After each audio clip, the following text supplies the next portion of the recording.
Bali 5 putahe itong gagawin namin. Una nga itong chicken kare-kare. Meron kaming sinigang na salmon, chop suey. Tapos mayroon ding baked pasta. Ano pa yung mga ibang order ni Lasky? Tinola, di ba?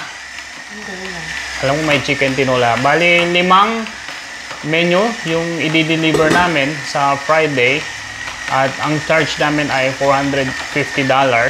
Titignan namin kung hindi kami malulugi kasi mahal na ang mga ingredients ngayon.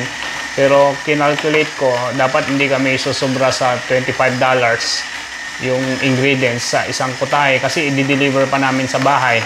Bali, weekly ito na mangyayari. In a month, meron kaming extra income na $1,800. So, tignan natin kung kikita kami o hindi naman kami lugi. Kung lugi kami sa presyo, ay magpapadagdag kami. So, ayun mga makulista, basta masipag ka lang dito sa Australia ay marami kang pwedeng maging extra income.